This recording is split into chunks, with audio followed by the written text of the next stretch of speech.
Olá, meu nome é Andressa Tedesco Andretta, sou aluna de iniciação científica orientada pelo professor Silvio Zanatta. Meu projeto consiste na expressão e purificação de repetições em tândem do exon 2 ao SP2 e o seu uso como antígeno. A ubiquitinação é uma modificação pós-producional que ocorre em proteínas intracelulares através da ligação covalente de moléculas de ubiquitina a proteínas. Isso é importante para uma regulação da degradação, da localização e função dessas proteínas, sendo um processo considerado como reversível.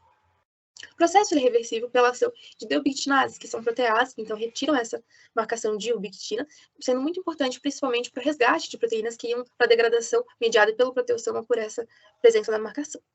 Dessa forma, perturbações na atividade de deubiquitinases podem afetar a proteostase e levar a processos carcinogênicos.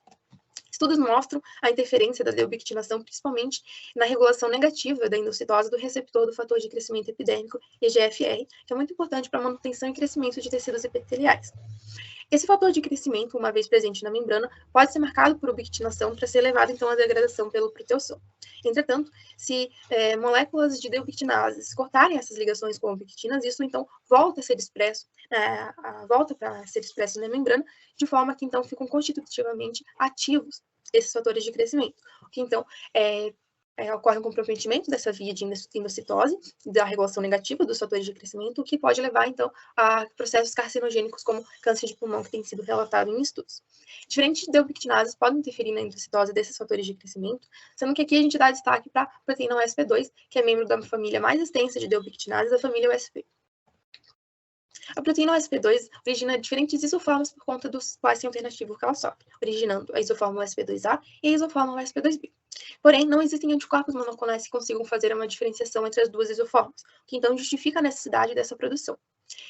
Anticorpos monoclonais isoformas específicos já foram produzidos para a forma A por Roche e colaboradores em trabalhos anteriores. Então, aqui no presente projeto, tem o objetivo de fazer a produção de anticorpos monoclonais isoformas específicos para a forma B, para que tenha uma elucidação do seu papel na carcinogênese.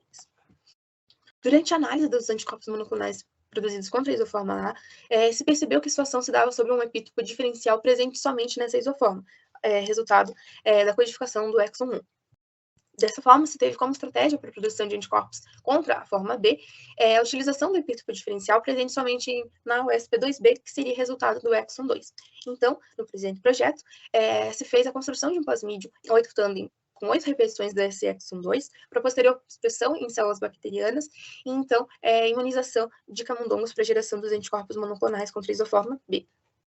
Inicialmente, se começou, então, pela construção do plasmídio 8 tan. Se partiu de um plasmídio pré-existente, que havia 4 repetições desse exon 2. Então, seriam necessárias a adição de mais 4. Então, nesse plasmídio com as 4 repetições já existentes, se criou um novo espaço para a inserção de um fragmento novo com as outras 4 repetições adicionais. Se usaram enzimas de restrição aqui relatadas. Foi chamado de fragmento A. Então, partindo de um outro plasmídio de USP2B, essas 4 repetições do exon 2 foram retiradas e foram isoladas, de forma que um novo inserto foi originado. Uma vez originados, os 2 fragmentos foram unidos, originando então um plasmídio com 8 repetições do exon 2.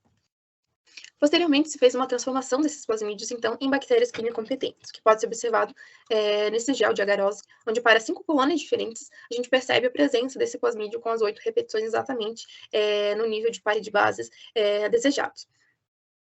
Posteriormente, se fez, então, um procedimento de mini preparação plasmidial para que fossem geradas mais cópias desse plasmídio 8 tandem, que foi, então, destinado para a expressão em bactérias de BL21D3-STAR dessa proteína com as 8 repetições. Essas células, então, após a expressão, foram levadas para a lise celular e purificação dos extratos em colunas de níquel. Dando sequência, foi feita a retirada do imidazol das soluções através de uma diálise lenta, onde concentrações decrescentes de ureia foram utilizadas, principalmente com o objetivo de que ocorresse um refolding correto dessa proteína, o SP2B8 tandem. O próximo passo, então, uma vez que a proteína havia sido expressa e purificada, seria a imunização dos camundongos para a geração dos anticorpos monoclonais contra a isoforma B.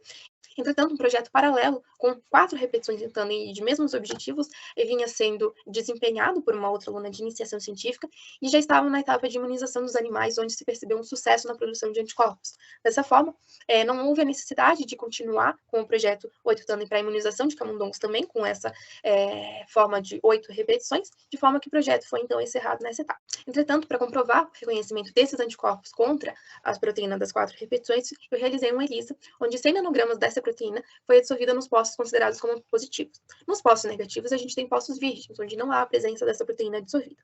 3 soros diferentes dos camundongos foram utilizados para fazer os testes e observar a sua ligação com as proteínas. Os soros foram utilizados nas presentes diluições. Com os resultados das absorvâncias desse ELISA, foi feita, então, uma diferença entre os valores para os postos positivos com os valores dos postos negativos, para, então, que o único valor fosse obtido, de forma que quanto maior esse valor das diferenças, maior é a ação, então, do soro para o reconhecimento dessa proteína 4-TAM. Aqui estão presentes os resultados, de forma que se percebe que para os 3 soros, em várias diluições, altos valores de absorvância foram obtidos, o que então mostra o reconhecimento dessas proteínas 4-TANEN pelos anticorpos produzidos nos camundongos. Obrigada.